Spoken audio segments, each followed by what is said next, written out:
shirkan oo ay soo buux dhaafsheen ganacsato fara badan oo ka soo jeeda bariga Afrika oo Minnesota degan ayaa ah mid sanadkiiba mar la qabto waxa ayna ganacsatadani ka faa'iideysanayeen inay la kulmaan dadkii ay kala xaajoon lahaayeen baahiyahooda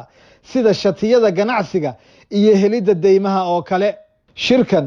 waxa hormuud ka ahaa duqa magaalada Minneapolis Jacob Frey iyo Cabdi Warsame oo xubin golaha deegaanka Minneapolis laga soo doorto shirkani waxa uu ku saabsanaa iyo ujeedadiisa ayaan ugu horreyn weydiiyay Cabdi Warsame shirkan waa shir sanadkiiba dhaco oo ku saabsan ganacsatada East Africaanka iyo magaalada Minneapolis in la isku keeno oo magaalada iyo ganacsatadu ay isla shiraan ka wada hadlaan sidii ganacsiga looga bilaabi lahaa magaalada Minneapolis loona xoojin lahaa hadaa tahay qof ama Soomaali tahay ama qof Afrikaan ah oo ganacsi ku leh magaalada Minneapolis ganacsatadani waxa ay ku wareegayeen miisas ay fadhiyeen hay'ado kala duwan oo gacan qabta ganacsiyada haddaba Asad Ali Weyd oo madax ka ah urur horumarinta bulshada ka shaqeeya ayaan weydiiyay bal inuu noo sharaxo waxa ay miisaskan yihiin marka waxa meesha isugu yimid laamihii kala duwanaa ee sidhiga ee qaabashanaha horumarinta dhaqaalaha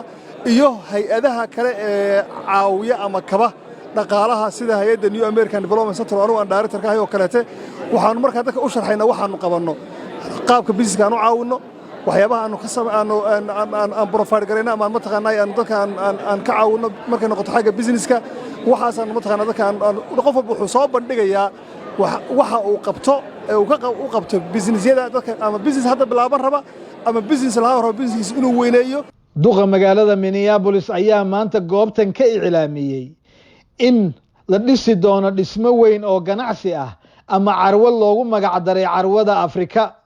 oo ah goob ganacsi oo ay gaar u lahaan doonaan ganacsatada bariga Afrika oo ay Soomaalidu hormuudka u tahay waa kan duqa magaalada Minneapolis oo sharaxaya carwadan ay ku dhawaaqeen maanta Tonight we're proud to announce an African village which is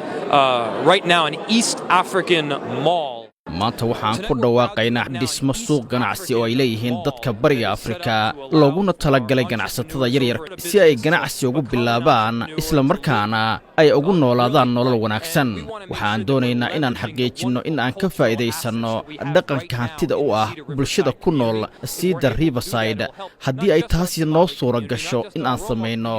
ma caawinayso Soomaalida oo kaliya balse waxa ay caawinaysaa guud ahaan magaalada Minneapolis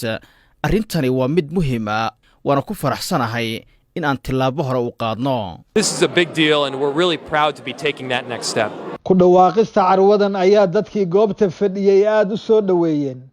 Aamina Saalax Ducaale waxa ay ka tirsan tahay ganacsatada haweenka ee Minnesota degan waxayna aad u soo dhaweysay dhisidda carwadan